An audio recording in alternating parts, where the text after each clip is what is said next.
Yesterday, I walked into my local Walmart and saw something that made my stomach drop. The produce section, usually overflowing with fruits and vegetables, looked nearly empty. Strawberries were priced at $8.99 per container, and half the shelves carried signs reading, "Temporarily out of stock." But that wasn't the most disturbing part. The store manager, Mike, pulled me aside and showed me their internal order system. What I saw on that screen was chilling. Orders slashed by 40%, deliveries delayed for weeks instead of days, and supply chain alerts glowing red across dozens of everyday items I once thought were untouchable. And let me be clear, this isn't some wild conspiracy. This is hard data straight from September 2025 that most people will never get to see. The latest FTC supply chain report spells it out. 25% tariffs on Mexican imports, labor shortages caused by new immigration rules, and climate disasters wiping out crops at record levels. Behind the scenes, grocery giants are quietly bracing for what insiders are now calling the autumn shortage. But here's the good news. You don't have to get blindsided. Today, I'm breaking down 11 specific items that are disappearing right now. And number 9 will shock you, because it's something nearly every household relies on daily. Before we start, know this. I've spent 3 weeks interviewing supply chain specialists, analyzing wholesale pricing data, and monitoring stock levels at more than 50 stores. The information you're about to hear could save your family thousands of dollars. Let's dive in. Item 1. Fresh berries. The labor collapse. Let's begin with one of the hardest hit categories. Fresh berries. This isn't your normal seasonal fluctuation, it's a full-blown crisis. California, which grows 80% of America's berries, is facing the worst labor shortage in its history. New immigration policies this year gutted the migrant workforce that handles berry harvesting. I spoke with Maria Santos, a farm manager in Salinas, and her words were sobering. "We've lost 60% of our skilled pickers. These are brutally demanding jobs. 95-degree heat, back-breaking work for $15 an hour. Americans simply won't take them." The result? Berry prices have skyrocketed, up 200% since July. One produce distributor I spoke with said wholesale strawberries are already running $12 per flat, triple the usual cost, and major retailers are quietly rationing. Costco recently began limiting customers to 2 containers per trip. Target has followed suit, though without public announcements. Here's what you should do. If you find berries priced under $6 per container, grab them immediately. Freeze them in single-serving bags. They'll last up to 18 months. Frozen berries aren't just a backup. They're often more nutritious than fresh berries that spent weeks in trucks. Stock up now before smoothies cost $20 at juice bars. Item 2. Premium olive oil.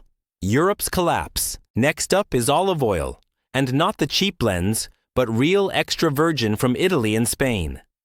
Climate extremes are devastating Europe's olive groves. Italy just went through its worst drought in 500 years. Yes, 500 years. While Spain is battling flash floods that wiped out entire orchards. Antonio, an importer for a major U.S. distributor, told me something shocking. Wholesale olive oil prices have already tripled since August. The first to disappear? Premium Italian bottles. Those $15 to $20 varieties you see at Whole Foods are about to skyrocket to $50 to $60, if you can even find them. Many so-called Italian olive oils are actually blends from different countries. To get the genuine product, look for bottles labeled "Product of Italy" with a specific region like Tuscany or Puglia. Those are the authentic ones, and they're quickly turning into liquid gold. Here's a storage trick that can save you a fortune. Properly kept, olive oil lasts 2 to 3 years without losing quality. Store it in a cool, dark place in its original glass bottle.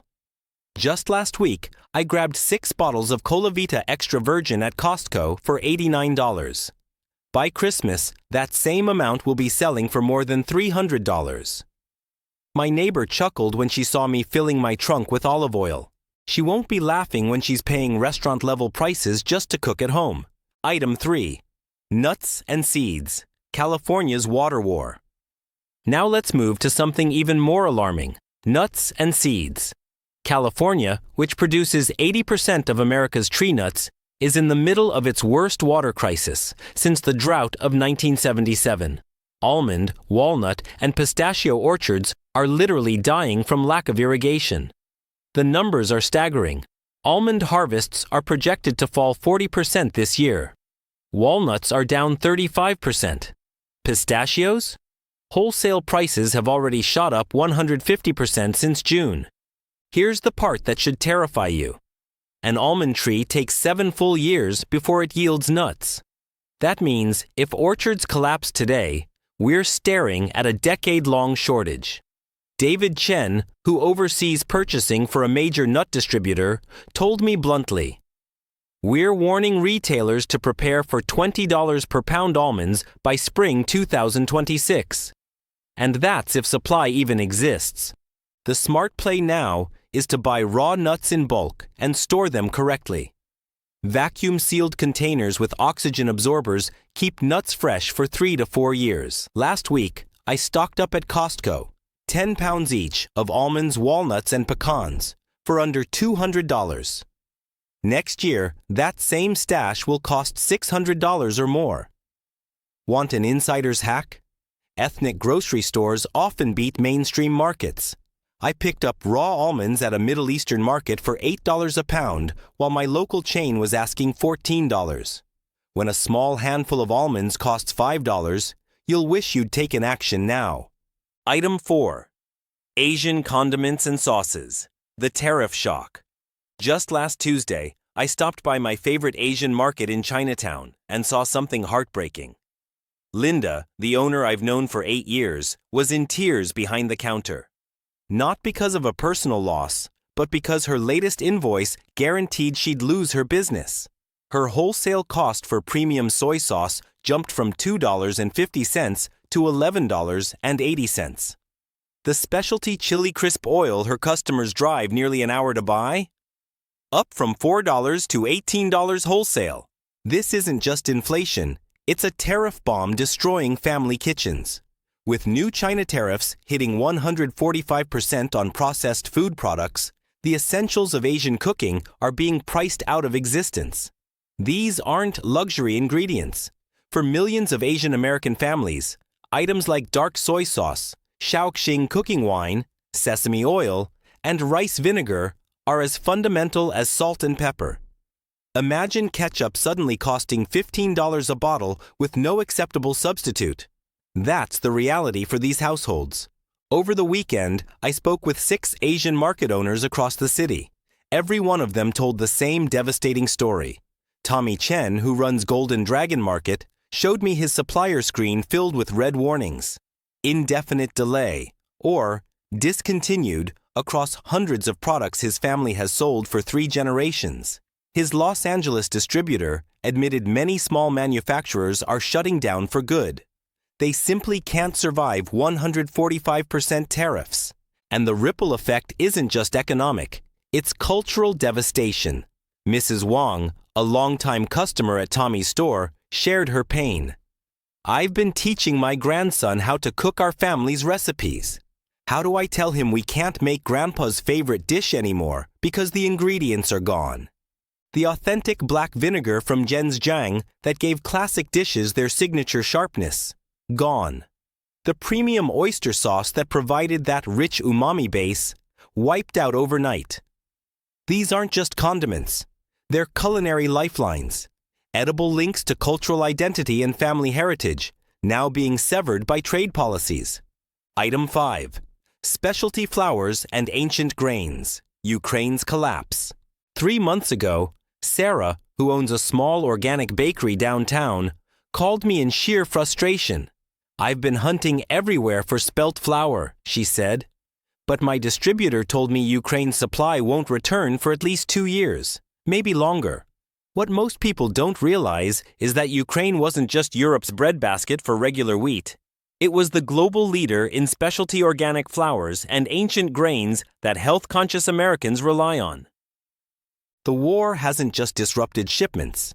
It has erased entire farming regions from existence. Dr. Elena Kovac, an agricultural economist who has spent her career studying Ukrainian grain production, told me something chilling. The fertile black soil zones that produced 60% of Europe's organic spelt, buckwheat, and quinoa are now either battlefields or contaminated with unexploded munitions. Even if the war ended tomorrow, clearing and rebuilding would take at least 5 to 7 years. She showed me satellite images comparing 2021 to today. Lush golden fields transformed into cratered wastelands littered with abandoned machinery. And the human cost is even more devastating. Marcus, a third-generation miller whose family imported Ukrainian grains for 4 decades, told me with tears in his eyes. My grandfather built relationships with farmers who preserved rare seed varieties for generations. Some of those families are gone. Their farms are gone. And those unique seeds are gone forever. The price shock is staggering. That $8 bag of organic spelt flour at Whole Foods? Now $24, if you can even find it. Organic quinoa has soared from $6 to $18 per pound, with forecasts predicting prices will double again by spring 2026. But the real tragedy isn't just the cost. It's the permanent extinction of grain varieties that survived Stalin's collectivization and Nazi occupation, only to be wiped out by modern warfare. Item 6. Tropical fruits. Climate chaos. Yesterday morning, I opened an email from Carlos Mendoza, a banana plantation manager in Costa Rica I've followed for years. The subject line froze me in place. We lost everything. Attached were photos of 500 acres of banana plants, once lush and green, now nothing but brown, broken stalks stretching to the horizon. Hurricane Patricia, which meteorologists said wouldn't even hit Costa Rica, veered off course at the last moment and unleashed destruction of historic proportions. Carlos's devastation isn't an isolated case. It's happening across tropical farming regions worldwide. And American grocery stores are about to face the fallout. The crisis isn't just about individual storms anymore. It's about fundamental, irreversible changes in weather systems that farmers have depended on for thousands of years. Dr. Maria Santos, a climatologist who studies Central American weather, told me something that's been keeping me up at night. The jet stream patterns that have stabilized tropical agriculture for millennia are collapsing, she explained. This isn't random bad luck. It's systemic climate chaos. Farmers who've relied on traditional knowledge to cultivate bananas, pineapples, and mangoes for generations are watching those methods fail year after year. The old assumptions about rainfall, temperatures, and storm cycles simply don't hold anymore. The statistics are jaw-dropping. In Guatemala, banana harvests have collapsed by 45% over just 18 months, thanks to relentless weather disasters. In the Philippines, pineapple growers report losing 60% of their crops to extreme heat waves, so intense they literally cook the fruit on the plants. But the most staggering blow came from Mexico, which supplies nearly 40% of the mangoes Americans consume. Mango orchards there were devastated. First by crippling drought, then by floods that wiped out mature trees requiring 5 to 7 years to fully regrow. Last week, Jennifer, my local grocery store manager, showed me her produce ordering system. The screen was packed with red alerts and indefinite delay notices where tropical fruits used to be reliably available year-round. Wholesale bananas that once cost just 40 cents per pound now run $1.30, if she can get them at all. Customers grumble about $2.50 per pound retail prices, but she admitted, "At that price, I'm barely breaking even." Pineapples that sold for $2.99 each only a couple of months ago now ring up at $7.99. She sighed and told me flatly, "At some point, these aren't everyday groceries anymore. They're luxury items families simply won't buy." Item 7. Premium fish and seafood. China's export squeeze. Just last Thursday, I stopped into my local Whole Foods and felt my stomach turn. Frank, the seafood manager I've known for years, stood behind a display case that looked almost barren. He shook his head and told me something that floored me. "I've been ordering the same products for a decade, but my distributor just sent me a list of 47 items marked discontinued. Not delayed, not back-ordered. Gone. What's unfolding isn't a minor disruption. It's a dismantling of the premium seafood pipeline most Americans depend on without even realizing it. Here's the shocking truth. China processes about 35% of the world's seafood, including fish caught by U.S. vessels in U.S. waters. That wild Alaskan salmon you assumed was strictly American? In many cases, it's frozen, shipped to China for filleting and packaging, then shipped back for sale here. The new tariffs don't just target fish caught in Chinese waters. They apply to any seafood that passed through Chinese processing facilities, no matter where it was originally harvested. For example, the tariff on processed squid just hit 170%. Translation: the calamari appetizer at your local restaurant is about to cost more than the entrees used to. The stories I heard from industry insiders over the weekend were devastating. Maria Rodriguez, who owns 3 acclaimed seafood restaurants, showed me her supplier invoices. Signature items she built her reputation on have become unaffordable. Octopus that once cost $8 per pound wholesale is now $24, and that's only if she can even secure it. Customers think I'm price gouging when I list that dish at $35, she said, eyes welling. But at those costs, I'm barely breaking even. I might have to eliminate the Mediterranean dishes that built my business. Tom Peterson, a longtime seafood distributor, admitted his company is in freefall. Specialty products like sea urchin, premium tuna, and processed shellfish are basically extinct from my catalog, he explained. Restaurants that have ordered the same items for 15 years are being forced to redesign menus from scratch. Smaller clients are giving up on seafood altogether and switching to chicken and beef just to survive. And this isn't just hitting fine dining. It's rippling across the entire food service industry. Even big-name casual dining chains are quietly pulling seafood entrees off their menus because the math just doesn't add up anymore. Item 8. Artisan bread and baking supplies. The hidden shortage. 2 weeks ago, my phone rang, and it was my neighbor Janet in near panic. For 5 years, she's been baking fresh sourdough every weekend, but this time she sounded desperate. "I can't find King Arthur bread flour anywhere," she said. "I've called 8 stores, searched online, even drove across town to a specialty baking shop. Everyone gives me the same answer. Indefinite back order. No delivery date." What Janet stumbled into was the unraveling of America's specialty baking supply chain, a crisis that's been growing quietly while media attention was on other food shortages. Patricia Williams, who has run Mountain View Baking Supply for 23 years, described it bluntly. "My distributor's system is lit up with red alerts. Items I've stocked every single month for decades are just gone." She scrolled through her laptop showing me a grim list.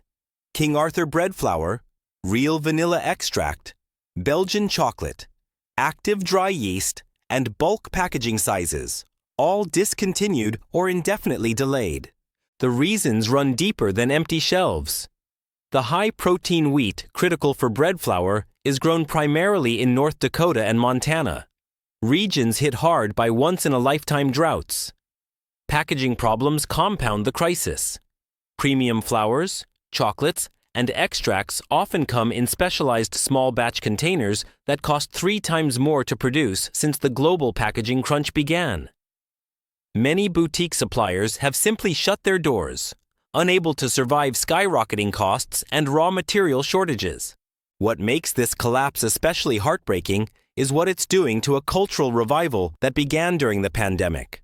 Sarah Chen, a professional baker who teaches at the local community college, told me her students are crushed.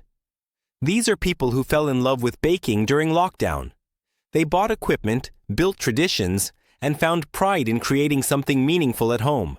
Now they're watching it slip away because they can't get basic ingredients. A 25-pound sack of bread flour that sold for $18 just 2 years ago now costs $65, and that's if you can even find it.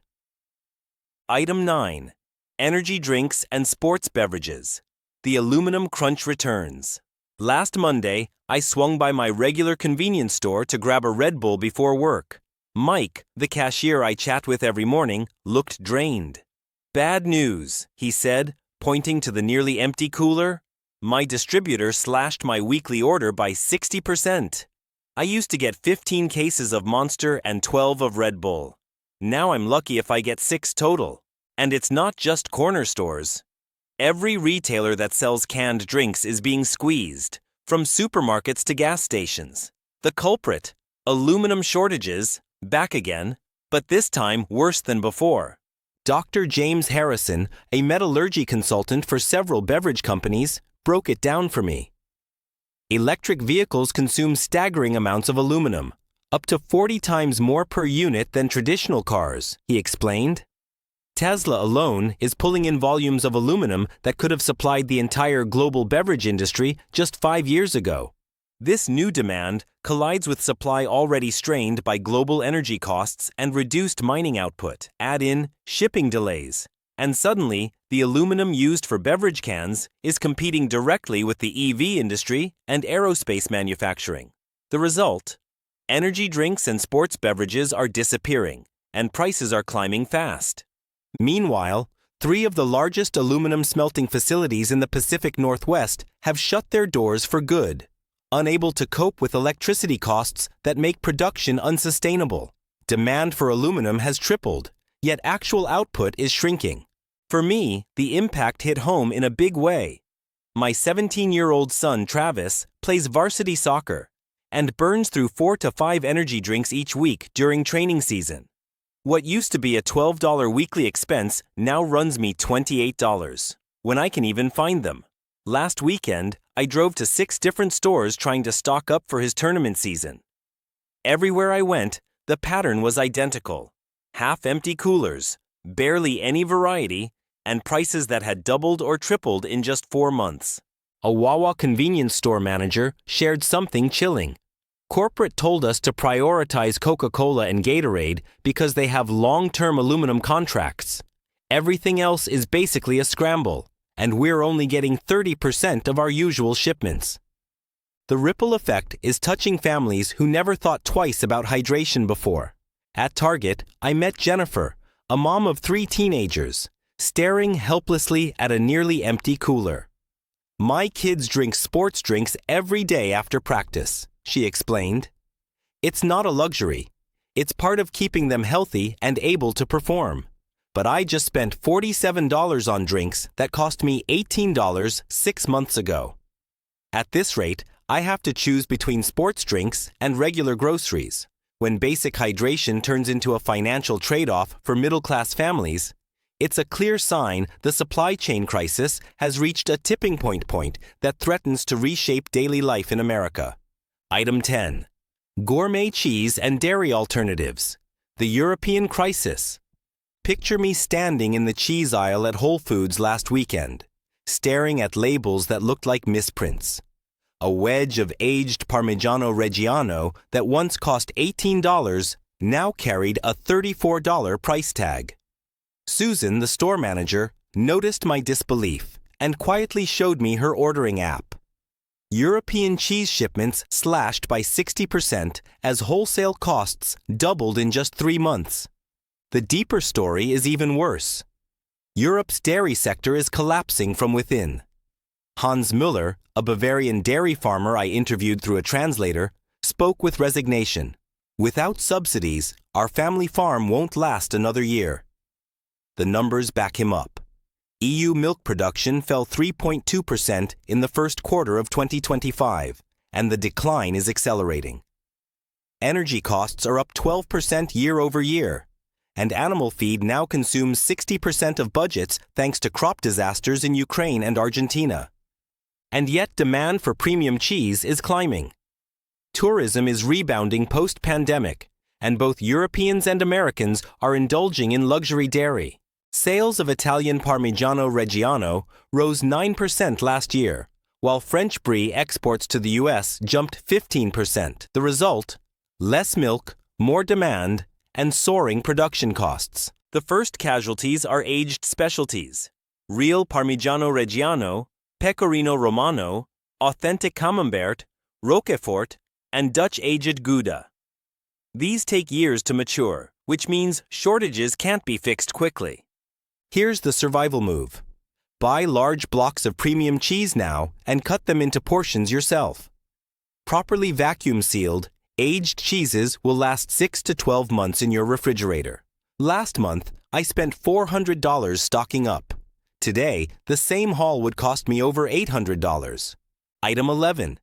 Craft beer and wine, the perfect storm. Finally, let's talk about the category that's about to blindside millions of Americans. Craft beer and wine. For countless households, that weekend IPA or nightly glass of wine is about to get crushed under the weight of a triple threat supply disaster. Last Tuesday, I sat down with Jake Robertson, owner of Copper Ridge Brewing here in town, and what he revealed kept me awake all night.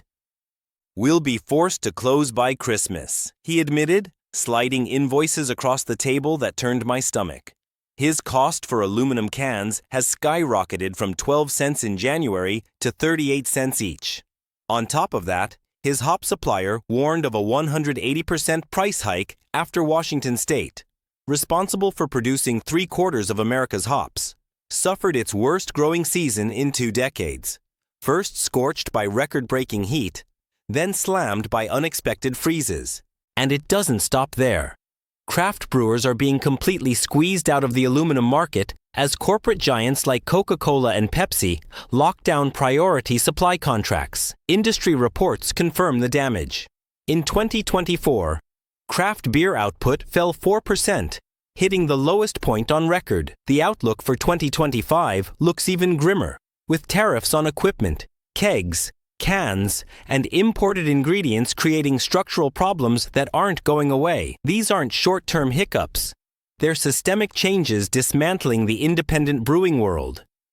Wine lovers aren't spared either.